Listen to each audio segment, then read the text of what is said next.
Well, hello everybody. Welcome to another video on the History Fight podcast. And today I'm joined by Professor Dennis MacDonald. And today we're going to be discussing Dennis's upcoming book titled The Feuding Gospel Authors. So Dennis, thank you for joining me today. It's a pleasure as always, Jacob. Thank you. Thank you for joining me. So can you tell the audience a little bit about what this book is about? This book is a sequel to a reference work that I published a few years ago called Synopses of Epic Tragedy and the Gospels. And it was basically a reference work. This is a follow-up. It's a sequel to that document. That document showed how the gospel authors often use classical Greek poetry, especially the Homeric epics, in order to create their narratives. This book is more about why and how they did so. And the gospel authors are feuding with each other in apocryphal letters I wrote on their behalf. So the Mark is arguing with Matthew, Matthew's arguing back, Luke is having trouble with his sources, we have the Q document, we have Marcion's gospel, we have some strata of the Gospel of John, and these authors are all disagreeing with each other and frequently about the use of classical Greek poetry. So it's been a lot of fun. Now, these are apocryphal epistles. I'm writing on their behalf. But the footnotes are lavish in showing that you can see in the text when you compare them that they're arguing with each other. They're not happy with, Matthew is not happy with what he saw in the Q document. And Mark is quite unhappy with Matthew because Matthew turned his founding myth into a biography and gave the impression that these stories actually were historical, where Mark is trying to challenge the interpretations of Homer by Virgil in the Aeneid. Matthew's oblivious to that whole project. So it has been so much fun. So the subtitle is Apocryphal Epistles, where the Evangelists argue over Homer, Euripides, Virgil, and Plato. Those are the primary non-biblical models that they use for telling the Jesus and the Paul story. So it's been so much fun. I expect it to be out by the end of May. And so anyway, that's what the book is about. And there's nothing like it out there. It actually can be used, and I hope it gets used, as a textbook for college students because it's really embracing the development of gospel literature, giving these authors their own voice. So one might say that this book is a gospel disharmony as opposed to gospel harmonies that try to make the gospel say similar things so they can reconstruct a theologically viable historical Jesus. Oh, there it is. So this is a 9th century icon of the Evangelists. And when I saw it, I thought it's perfect for this book because they have their backs to each other in their writing. And of course, the artist thinks they're writing gospels, which is that's what they're doing in the art. But I use it as a kind of visual metaphor for their writing letters to each other about what they don't like about the other gospels. So there it is.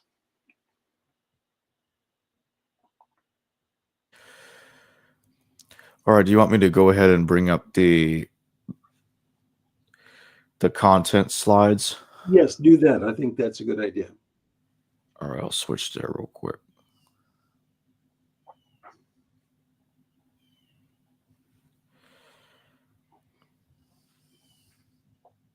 All right, here we are. I'll make it a full screen.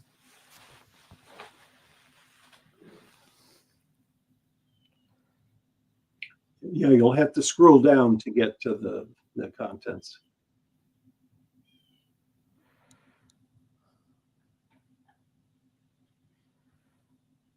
All right. Okay, there are the contents. It's a little skewed for some reason. It starts with an introduction, and my example is the Gerasene demoniac, Fee Fi Fo Fum, and how a mimesis critic would interpret that story over against Homer's story of Polyphemus and Circe. Then to show that Mark must be the earliest of the Gospels because it gets interpreted and loses some of his Homeric luster in Matthew and Luke. I also talk about the critics of mimesis criticism and try to put that to rest by using binomial distribution probability theory, which has not been used very much in the humanities, and to my understanding, never in biblical studies. It's a way to quantify parallels between two objects.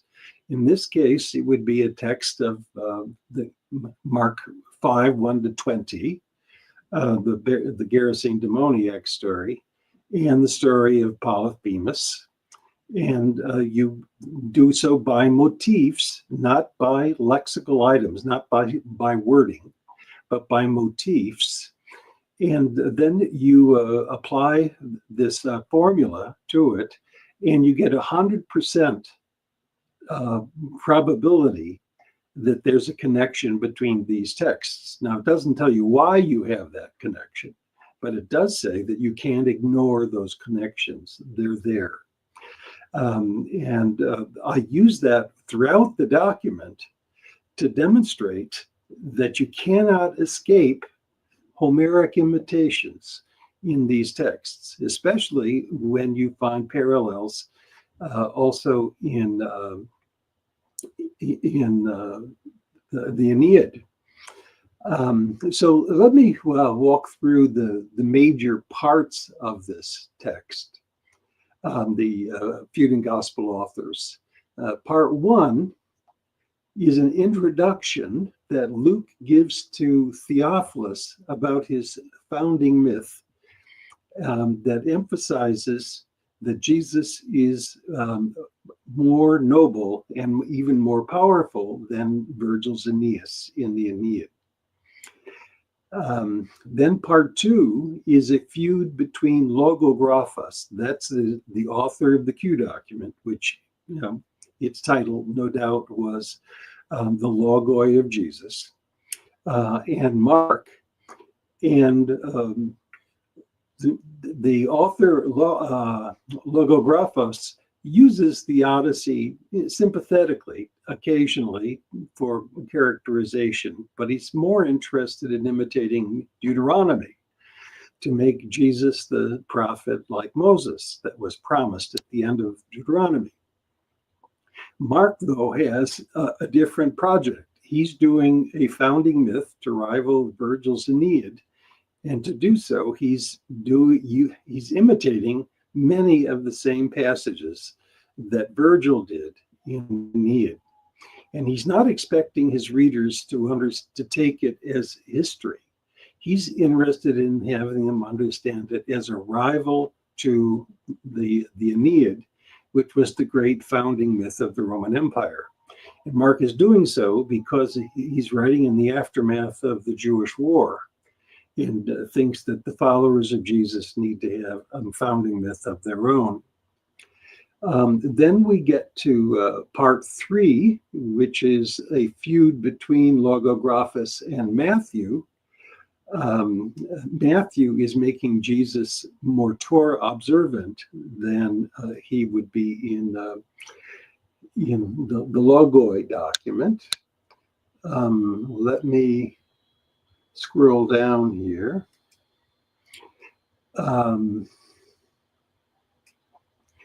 Part four is a feud between Mark and Matthew, where Mark is complaining about Matthew making a biography and not a founding myth, and therefore giving the impression that these stories actually happened. Luke has his own feuds with Logographus, with Mark, and with Matthew, often because of the ending of those Gospels, which he considers to be insufficient. And so he spends some ink on making that better. Luke speculates about the historical Jesus. After all, after you have this mythologizing of Jesus, who is Jesus? And Luke has two primary ways of arguing that for Theophilus. One is the parallels between the Logoi of Jesus and the authentic letters of Paul. The other is overlapping content between the Logoi of Jesus, the Q document, if you will, and Josephus's comments on John the Baptist and Jesus. In order to correct what he understands to be Josephus's critical understanding of John and Jesus, this is in part 9. Luke shows his conflict with Josephus by domesticating John and domesticating Jesus, and in his passion narrative especially portraying Jesus as a new Socrates, who's a wise man, just and righteous, as Xenophon is happy to say. So that Jesus's death is no longer like Hector's death, as in Mark and Matthew. It's a death that's more philosophical, like that of Socrates. Part 10 is Luke's feud with Virgil's Aeneid. That's about the Acts of the Apostles, where there are over a dozen clear imitations of Homer, most of which Virgil already had imitated. And this is a new chapter in the study of the Acts of the Apostles, apparently. Then Luke has a feud with a Dionysian evangelist, that is, an author of the earliest version of the Gospel of John that rewrites stories from Luke in particular by using imitations from the Bacchae of Euripides. Then we have a Johannine redactor who is trying to make peace among the Gospels. He begins with a sea adventure that is modeled after one in Luke, and he concedes that Matthew gives ascendance to Peter, even though the author prefers Luke.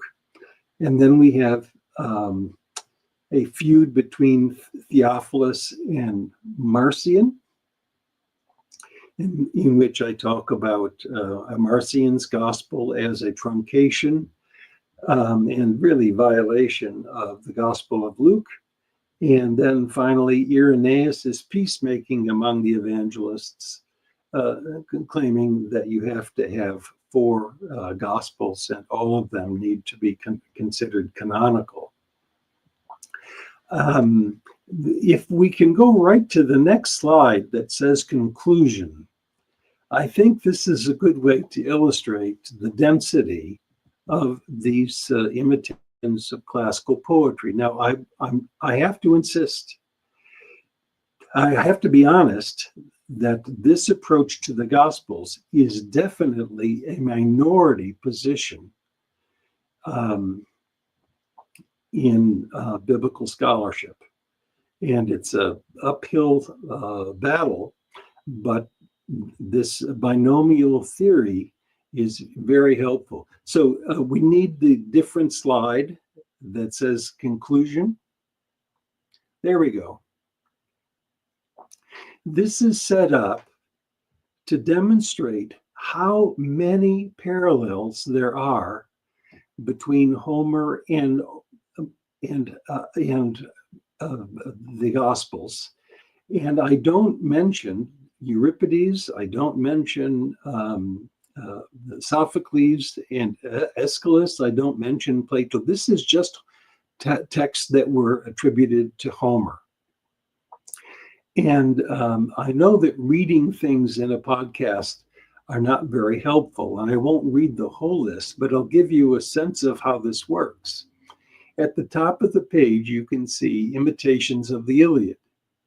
One finds from Iliad Book 2, Agamemnon's lying dream, and it is imitated in the Aeneid. And in Acts, it's Cornelius's dream.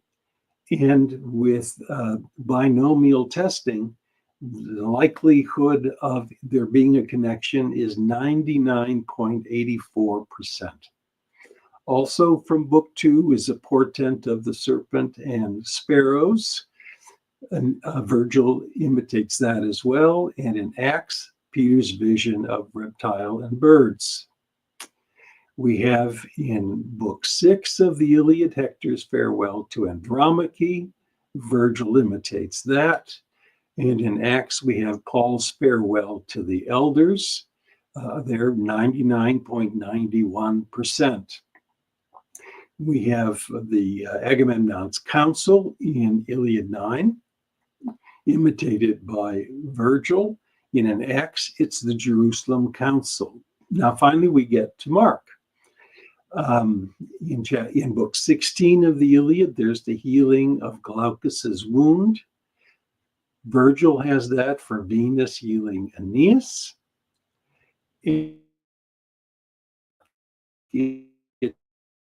Jesus parallels there are 98.30%. Now, in the Markan line, you can see that this story was picked up by Matthew. It was picked up by Luke, and Marcion truncated the Lucan version. So it goes on and on and on. You scroll down a little bit so we can see how many examples there are. There are dozens of them. It looks like that's all I got in this slide, because I was trying to move the stuff into a PowerPoint format because Microsoft Word was being very difficult with zooming and stuff like that, and the way it was. Well, this gives you impression that you can go through these texts and over again. The gospel authors are imitating the same models that appear in Virgil's imitations of Homer, and the degree of probability that there's a connection between them is never smaller than 98%. There have to be, these parallels are not going to go away. And I'm sorry, my scholarly colleagues, that even though you're incredulous about all of this, you have to deal with these data.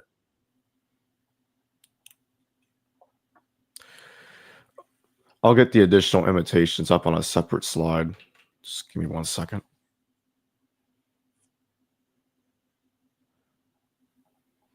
While you're doing that, I'd like to say to all of you that this project also is very important for understanding the role of Marcion's gospel.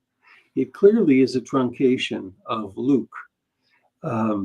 You can't slice it any other direction. And there are some people who are my friends and fine scholars who think that Luke's version is an expansion of Marcion's Evangelium. That just doesn't make any sense. So here you have examples from the Odyssey. Let's run down to Odyssey Book 9. There you have Polyphemus. Aeneas has a story about Polyphemus to show that Aeneas is more compassionate than Ulysses. Mark shows that Jesus can exorcise a Polyphemus like caveman.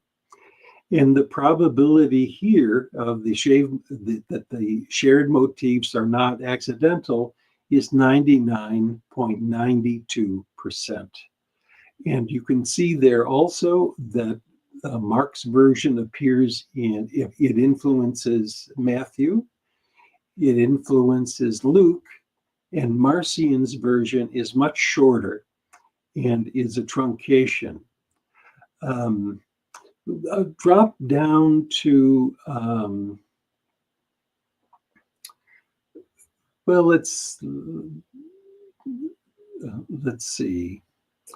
Odysseus's last night. So this is Odyssey 476 and following. Odysseus's last night with Circe before going to Hades. Virgil imitates that with Aeneas's command to visit the dead. Mark imitates that in Jesus' agony at Gethsemane. And that influences Matthew, Luke, who influences Marcion, and John has his version of Mark's Gethsemane episode. So it just goes on and on. It's just hard to deny all of this. So one can see how the Marcion issue gets solved in a really economical way by setting the development of the Gospels in this direction. So this, I think, is a major find and a solution to the synoptic problem, which has been unsolved for 2,000 years. In my judgment, it's not been solved because people have not been attending to the imitations of Greek poetry to portray Jesus and Paul and others as more compassionate and more connected to the divine than the heroes and gods of Greek poetry. I got the rest of the list on the next slide. I'm going to pull it up now. Okay, well, I'm just being selective. In Odyssey 16, you have Odysseus's transfiguration before Telemachus, after which he says, "Don't tell anybody that you know that I'm back." Virgil has Aeneas's transfiguration in front of Dido. Mark has Jesus's transfiguration, which appears in Matthew and Luke, and from Luke to Marcion. And the probability that these motifs are not accidental is 100%. And I actually factor in all of these data, a margin of error of 2%. I'm sorry, 20%. So I could be wrong one of 5 of these common motifs. One of the beautiful stories that we have here is at the bottom of the Odyssey list in book 24. Odysseus is recognized by his father Laertes that he's come home. In the end of Luke's gospel, Jesus is recognized by his disciples that he's come back to life. This passage in Luke appears in Marcion, and earlier it appeared in John. And the probability of shared motifs is that they're not accidental is 94.39%. So that actually is the lowest one. Then at the very bottom, the imitation of the Homeric hymn to Dionysus. Jesus, that's a story in the hymn to Dionysus of Dionysus and the pirates, whom he turns into dolphins. And in Luke, Luke embellishes Mark's story of Jesus calling fishermen by having a miraculous catch of fish, which appears in Marcion in a more abbreviated version, and also at the end of the Gospel of John. And there again, the probability that shared motifs are not accidental is 100%. And this is my challenge. This book is my challenge to other scholars, that they cannot escape these data and these parallels. You cannot understand the Gospels. In my view, you cannot understand them without understanding their use of Greek poetry, but they do so differently. And even some where they borrow, they alter it in order to make it more congenial or more historical, and so on. So it's my challenge to, in the conclusion, which I call MacDonald's feuds with other scholars, I articulate why I differ with almost all major methodologies in the study of the Gospels. And that, by the way, is why I've had to self-publish. I cannot find a publisher that is willing to undertake this position, because it is so different from anything that you'll find in the biblical scholarship. So I do not get invited to give lectures at the SNTS meetings or the Society of Biblical Literature meetings. I haven't been asked to give public lectures for 20 years. And so I'm really stranded. Now, that doesn't mean that my students aren't out there making contributions that are similar to this. But here again, they cannot get jobs because the discipline just has what I call Homerophobia. They have a fear of Homer. And I think part of it is jealousy, but I think part of it is laziness. Homeric Greek is difficult. The Homeric epics are huge. They obviously are written in a polytheistic environment. They are half a millennium older than the Gospels, and so so it's no wonder that scholars are reluctant to endorse it. On the other hand, there cannot be any doubt that Homer is the most important intellectual presence for religion in the Greco-Roman world. And Virgil recognized it, and he had to rewrite some of the stories to promote his understanding of the early Roman Empire, especially under Augustus. So are these data impressive to you, Jacob? You don't have any comment on it? I think they are. I think they absolutely are.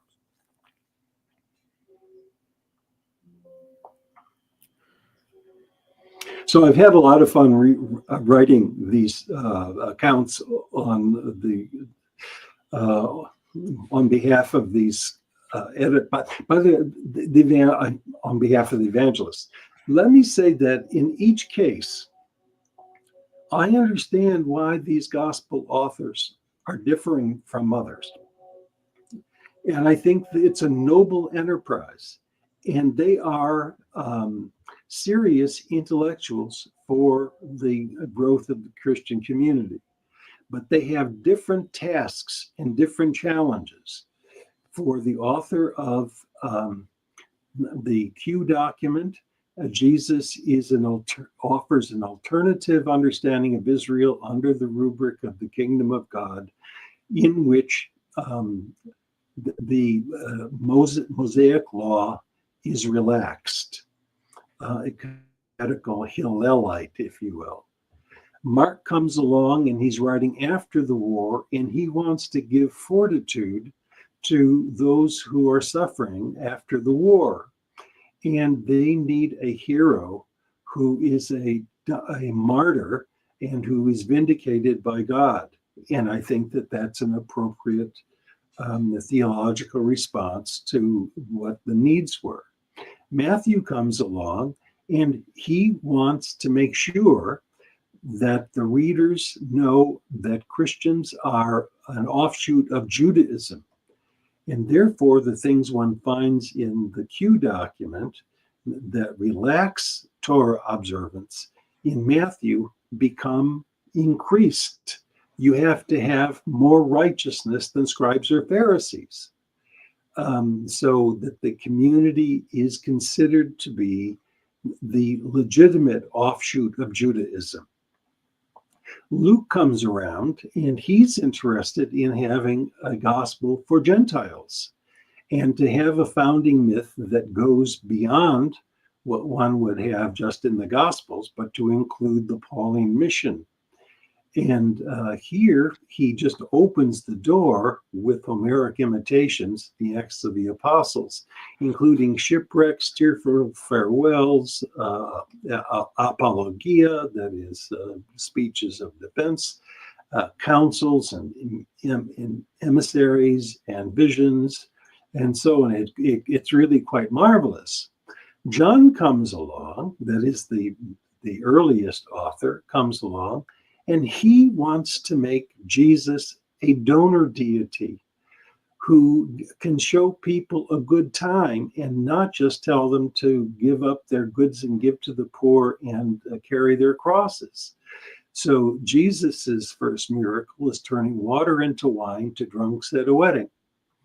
And he also, in the prologue, it says he gives gift after gift. And the biggest gift is eternal life, which is the gift that Dionysus also gives. Marcion comes along, and he's trying to truncate his Gospels into a single codex so that they can be distributed widely. And instead of having the Acts of the Apostles, he prefers having a collection of Paul's own letters. Why not go right to the source? And so he has his 2-volume Evangelion and Apostolicon. The Apostolicon is a rewriting of 10 Pauline epistles, some authentic and some Deutero-Pauline. And he's trying to identify the differences between the Christian movement and the God of the Jews. And it's almost an anti-Matthew polemic, where Matthew wants to say that the Christian movement is the rightful heir of the fortunes of Israel and its promises. Marcion goes the opposite direction.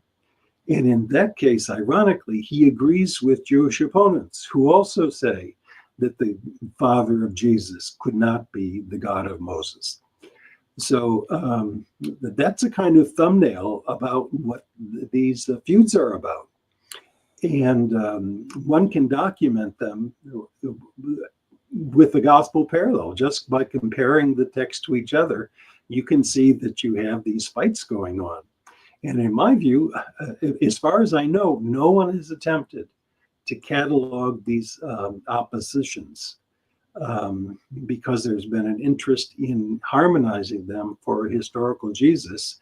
And I'm interested in unweaving or unbraiding the strands of the gospel tradition so that we see them more clearly.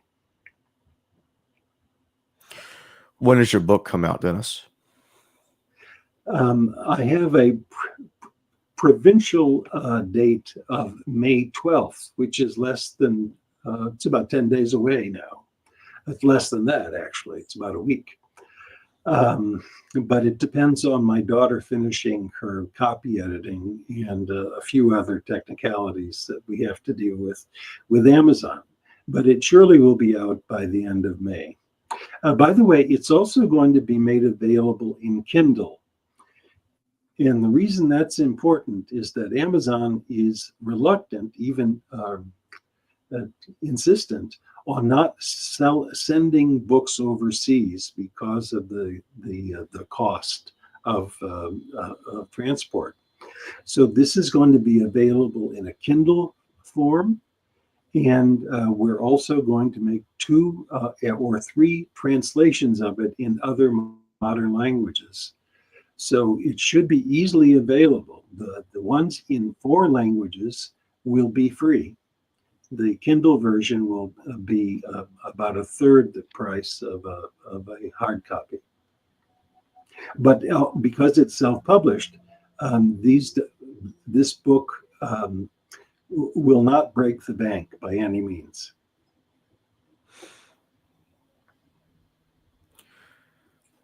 I would like to go back to this slide because we didn't cover this slide too much. Your solution to the synoptic problem, the diagram. Right. I'm so glad you put this up. Let's start with Mark. Let's forget the logo of Jesus right now. Mark is writing soon after the Jewish War. And it was known clearly by the author of Matthew, Papias of Hierapolis, who wrote his exposition of Logia about the Lord. It was known by the author of Goodacre. It was known in the Johannine world, beginning with the Dionysian Gospel. There's no evidence that Marcion knew Mark directly. Marcion's Gospel is almost exclusively dependent on Goodacre. Matthew was known by Papias and Luke. This is different from the 2 document hypothesis, which would deny it. And ultimately, also, it was known to John. I just couldn't get an arrow in there. Goodacre was known by the author of the Dionysian Gospel, the final redactor of the Gospel of John, and Marcion. Now, in order to explain why Matthew and Luke have overlapping content, we can attribute that back to a common source, which is traditionally called Q. My reconstruction is the logo of Jesus, which is bigger. That is, it's Q plus. And that's what Papias knows as what he considers to be an alternative Greek translation of Matthew. Actually, it was a source to Matthew. It was never written in Hebrew, it was written in Greek. And so Papias knows 3 Gospels, 2 which he attributed to Matthew and 1 to Mark. And he tried to put them all together in his exposition, which was apparently a failure because only 12 pages of its 5 volumes survived.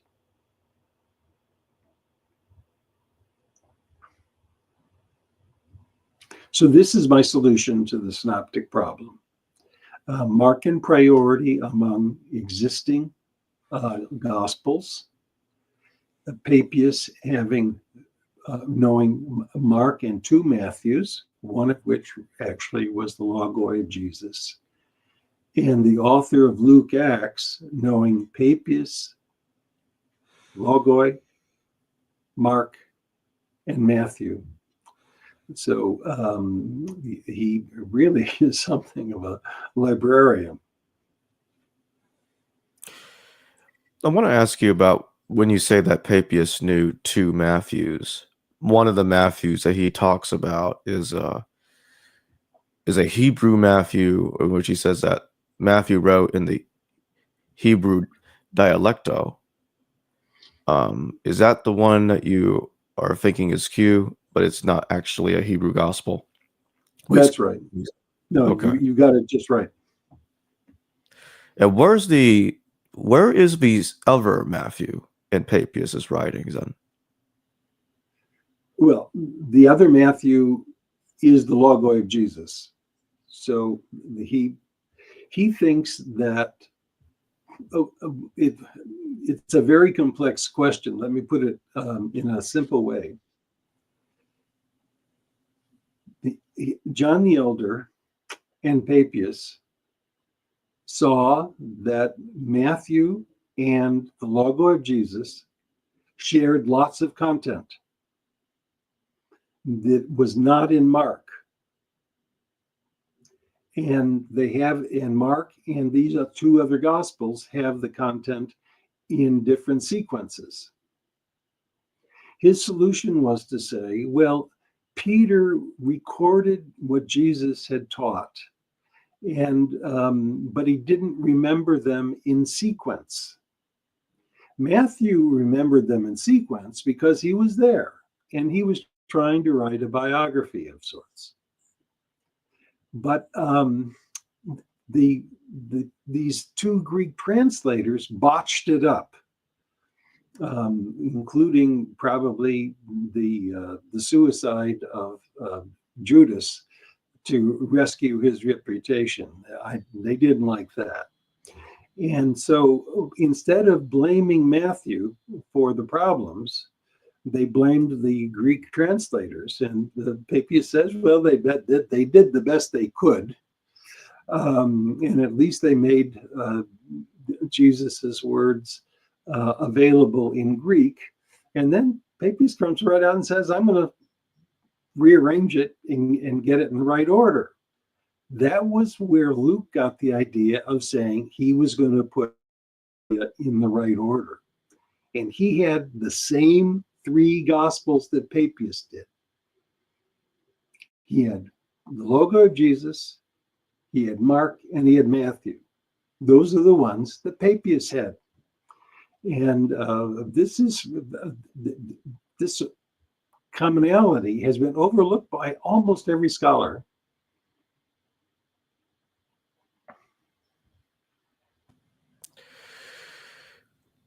Could you recap on why you think that Mark knows the Q document? Because typically, as you know, scholars want to say that Q has the material in common that's in Matthew and Luke that's not found in Mark. So how does Mark know about it? Oh, Mark knows Q.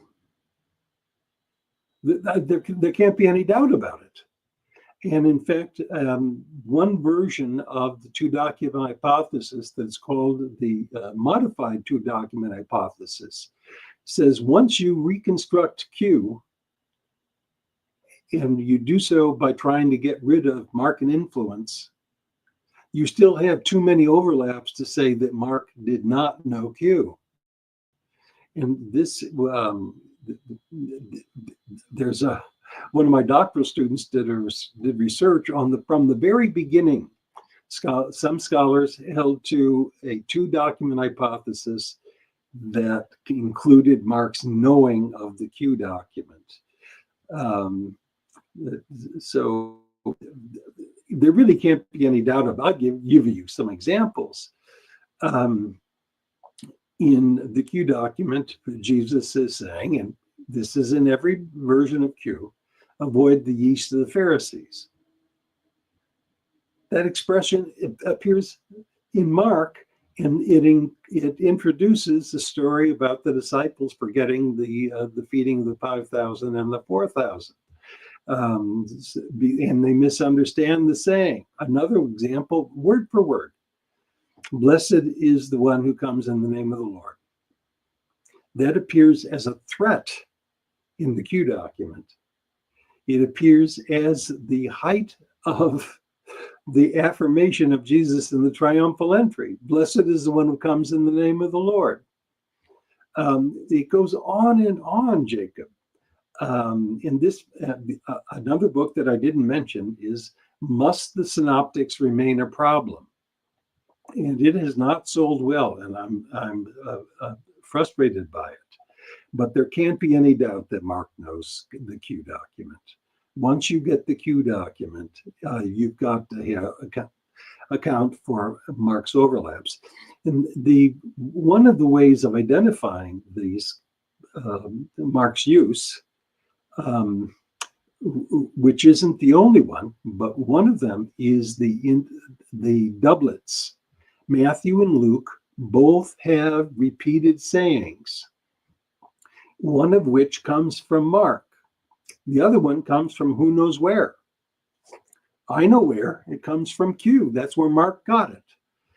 And so you have these doublets. And even more impressive are the so-called non-doublets or avoided doublets, where Matthew and Luke both don't include a saying from Mark because they've already used it because they found it in the Q document.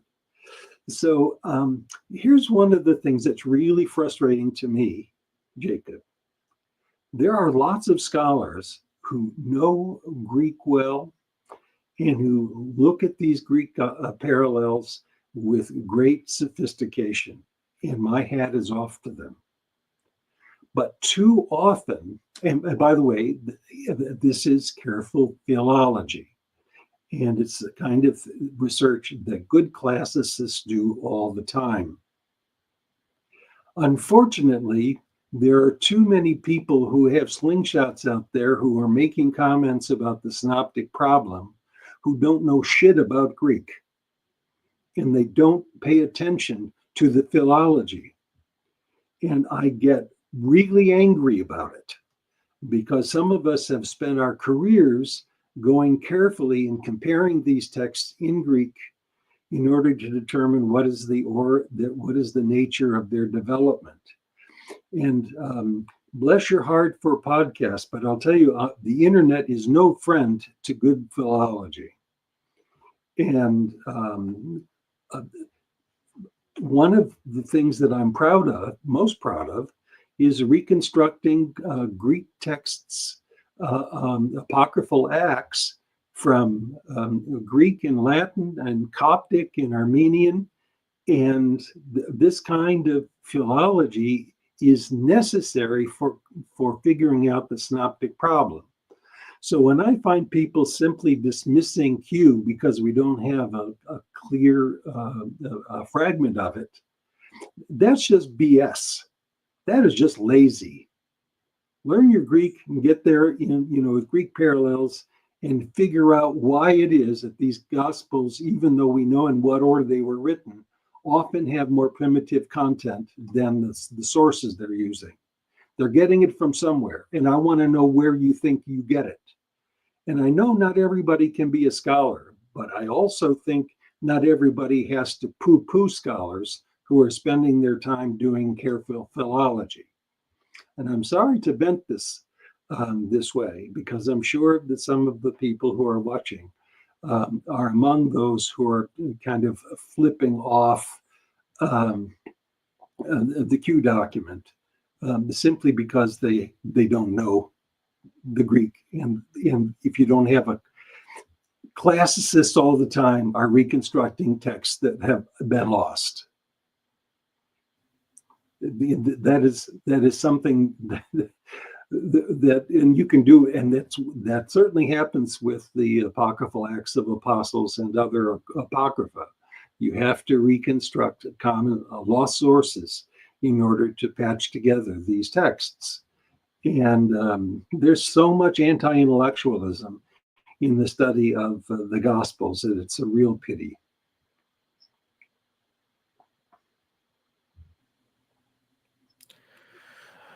All right, Dennis. Thank you for joining me today. And I'll update everybody when the book comes out, and I'll post the affiliate link to purchase the book in the description below this video and in the pinned comment once it comes out.